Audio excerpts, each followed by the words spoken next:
Communication വളരെ ഫലപ്രദമായി ചെയ്യാം. ഹനുമാനാണ് ഏറ്റവും ഗംഭീരമായി കമ്മ്യൂണിക്കേഷൻ ചെയ്തതായിട്ട് ചരിത്രത്തിൽ പറയുന്നത്. അതായത് സീതയെ രാവണൻ തട്ടിക്കൊണ്ടുപോയിട്ട് അവിടെ സീത ഉണ്ടോ എന്നറിയാൻ രാമൻ വിട്ടതാണ്.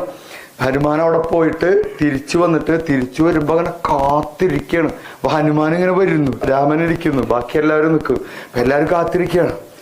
അപ്പോ ഹനുമാന്റെ വാക്കുകളാണ് കാണുന്നത്. മൂന്ന് വാക്കിലാണ് പറഞ്ഞു. കണ്ടു സീതയെ ഞാൻ.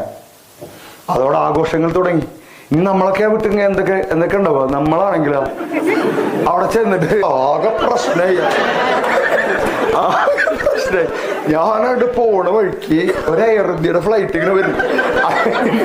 ഇങ്ങനെ പോയിട്ട് പിന്നെ ഞാൻ പിന്നെ ആഗ്രഹിക്കണ വിശന്നിട്ട് ഞാനോ. അപ്പൊ എല്ലാവർക്കും അറിയാം എന്തായി അല്ല ഞാൻ പറയാം വിശന്നിട്ട് ഞാനവിടെ പോയിട്ട് വണ്ടിക്ക് പാർക്ക് ചെയ്തിട്ട് പോയിട്ട് അവിടുത്തെ നല്ലൊരു മസാല ദോശ കഴിച്ചിട്ട് ഇങ്ങനെ സീതയുടെ അവിടെ പോണ്ടേ. അപ്പൊ സീത എന്നെ കണ്ടറിയുന്നറിയില്ല. ഞാൻ അകലെ നോക്കുമ്പോ ഒരു പെണ്ണിങ്ങനെ ഇരിക്കുന്നുണ്ട് ബാക്കിൽ മുടിയൊക്കെ വെച്ചിട്ട്. സീതയാണോ എന്ന് എനിക്കൊരു സംശയം. പോണോ വേണ്ട ഫുള്ള് ആൾക്കാരുള്ള ഭയങ്കര അറ്റാക്ക്. അവസാനം ഞാൻ നോക്കട്ടെ. അവസാനം രാമ പറയും ഒന്ന് നിർത്തണം, നീ കണ്ടോ കണ്ടില്ലേ അതാ വയറ് കൊളുത്തില്ലേ. അപ്പോ ഇതാണ് കമ്മ്യൂണിക്കേഷൻ.